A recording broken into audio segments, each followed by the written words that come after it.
श्रीमान वेंकटनाथार्य कवितार्किक केसरी वेदांताचार्य वर्यो में सन्निधत्तां सदा हृदि श्रीवासरंग परकालमुनित्रयाप्त लक्ष्मात्मरक्षणैतित्युगागमान्तम् आचार्य भक्ति परिपोधमनर्कशीलं गोपालदेशिकमुनिं गुरुमाश्रयामः। श्रीमद्गोपालार्घ्यदेशिकदयैकपात्रं प्रज्ञाविरक्तिकरुणादिगुणौघवासम् आचार्यसप्तशतीकाव्यं प्रियाधरेण दत्तं श्रीगोपालार्घ्यमहादेशिकमाश्रयामः। श्रीमद् आचार्य सप्तशती ஸ்ரீ உவே கந்தாடை ஸ்ரீமத் கோபாலாரிய மகாதேசிகன் அனுகிரகித்து அருளி செய்தது. இன்றைய தினம் 43வது ஸ்லோகங்கள்லேருந்து அனுபவிக்கலாம். ஆச்சாரியன் அனுகிரகம் இதை நிர்விக்னமாக நடத்தேரிக்கணும்.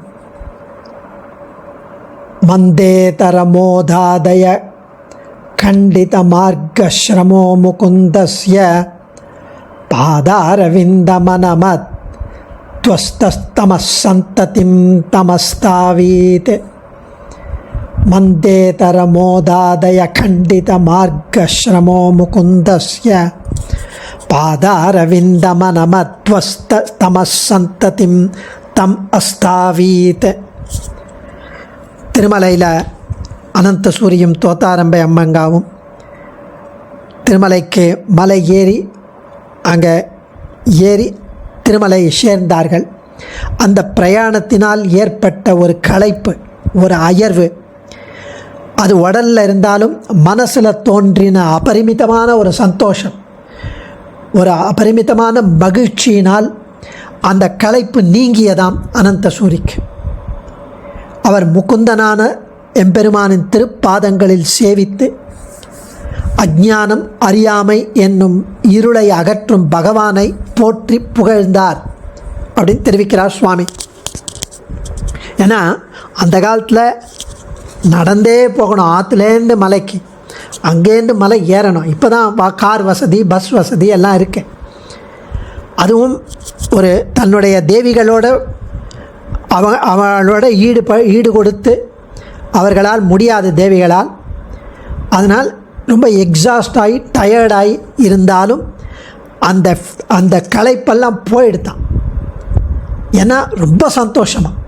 அது என்ன சந்தோஷம் அப்படின்னா, பெருமாளை சேவிக்க போகிறோம் அப்படிங்கிற ஒரு சந்தோஷம், பெருமாள் நம்மளை கூப்பிட்ருக்கார் என்ற சந்தோஷம், அந்த கனவு நனவாக போகிறது, அங்கே உற்சவத்தில் பங்கெடுத்துக்க போகிறோம், புரட்டாசி உற்சவம், அந்த சந்தோஷம். இப்படி பலவிதமான சந்தோஷங்கள் அவருக்கு. அதுவும் உற்சவ சமயத்தில் அங்கே போன உடனே ஜே ஜே ஜேன்னு இருக்கும். அப்புறம் தமஸ் அப்படிங்கிறார், தமோ குணத்தையும் அஜ்ஞானத்தையும் போக்கும் பெருமாள்.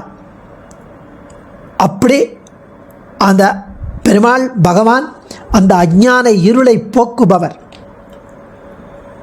அதை அனந்த சூரி அந்த பகவானை போற்றி புகழ்கிறார். அதை புகழறது அடுத்த 14 ஸ்லோகங்களில் புகழப் போகிறார். ஜகதி ஜனம் ஜனமஸ்மின் மாரம் மாரம் சகித்யமானானாம் பகவன்னபயாய பவான் ஜாகர்த்யேகா கதிர்பவினாம். ஜகதி ஜனம் ஜனமஸ்மின் மாரம் மாரம் சகித்யமானானாம் பகவன்னபயாய பவான் ஜாகர்த்யேகா கதிர்பவினாம். எம்பெருமானே, பகவான், அதுவும் பகவன் அபயாய அப்படிங்கிறார். இந்த பகவன் அபயாயங்கிறதுக்கு பதிலாக அபவாய அப்படின்னு சொன்னால் இன்னும் நன்னா இருக்கும் அப்படின்னு சில வியாக்கியாத்தாக்கள் தெரிவிக்கிறார்கள். அது ஜாகர்த்தியோடு சேர்ந்து அபவாய அது இருந்தால் இன்னும் அப்ரோப்ரியேட்டாக இருக்கும் அப்படின்னு அவன் நினைக்கிறான். நம்மளுடைய டெக்ஸ்டில் அபயாயனா இருக்கு. எம்பெருமானே, இந்த பூ உலகில் சம்சாரிகள் பிறப்பு இறப்பு அப்படின்னு புனரப்பி ஜனனம் புனரப்பி மரணம்னு மீண்டும் மீண்டும் பிறந்து மாறி மாறி பல பிறப்பும் பிறந்து துக்கப்படுகிறார்கள். மாறம் மாறம், பிறப்பு பிறப்பு, இறப்பு இறப்புன்னு ரெண்டு தடவை சொல்கிறேன். நீரே எப்பொழுதும் விழித்திருந்து அவர்களின் துக்கத்தை, சம்சார துக்கத்தை, அவர்களின் பயத்தை போக்கும் ஒரே புகலிடமாக விளங்குகிறேன். பகவான் அப்படின்னா 6 குணங்களை சேர்ந்தவன்.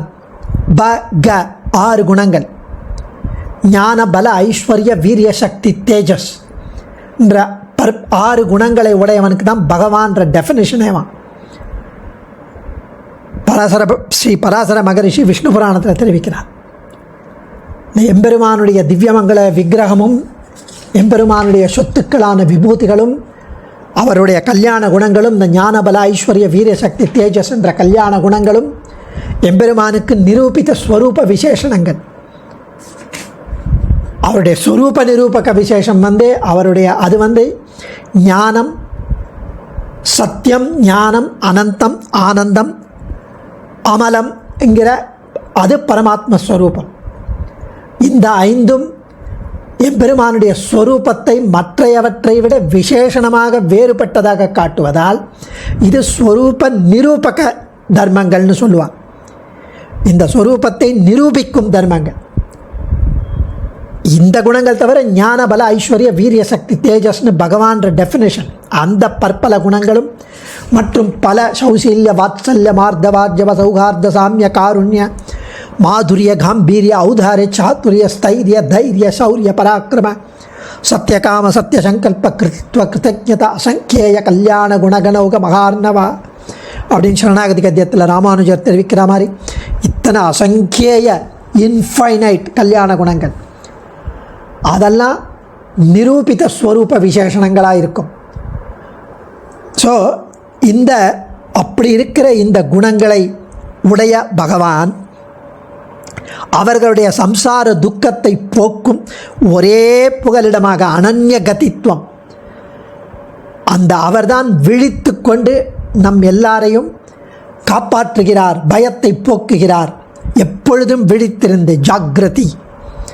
அதனால்தான் அபவாய அப்படின்னார் அந்த வியாக்கியாதம். அப்படி விழித்திருந்து காப்பாற்றுகிறார்.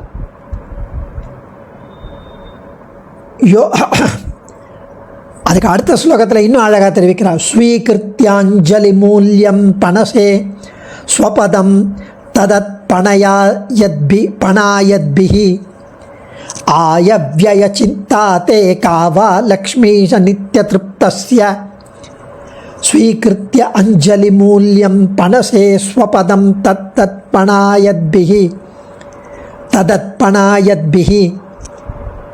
ஆயவ்யய சிந்தா தே காவா லக்ஷ்மீஷ நித்ய திருப்தஸ்ய. ஸ்வீகிருத்திய ஒன்று வாங்கிண்டு அதுக்கு பண்டமாற்று முறையாம். அதாவது கைகூப்பி நம்ம வணங்கினா அதை ஏற்றுக்கொண்டு அடியார்களுக்கு மோட்சம் என்னும் பதவியை நீ கொடுக்கிறாய், பெருமாளை துதிக்கிறார். இவ்வாறு ஒரு பண்டமாற்று வியாபாரத்தில் நீ லீலைகள் புரிகிறாய். ஸ்ரீ லக்ஷ்மிநாதனே, லக்ஷ்மிநாதனே, ஒரு சின்ன அஞ்சலியை எங்ககிட்டேருந்து வாங்கிட்டு நீ மோட்சம் என்னும் பதவியை கொடுக்கிறாய் பண்டமாற்று வியாபாரத்தில். இவ்வாறாக லீலையில் வரவு செலவு என்னும் கணக்கை பற்றி கவலை இல்லாமல் நித்திய மகிழ்ச்சியுடன் நீ விளங்குகிறாய் என்கிறார் சுவாமி. அதாவது இதில் இருக்கிற வார்த்தைகள்லாம் ரெண்டு அர்த்தத்தோடு கொடுக்குறாராம். இதில் பலன் அடைபவர்கள் பக்தாள். அவள் பணாயத் அப்படிங்கிறார்.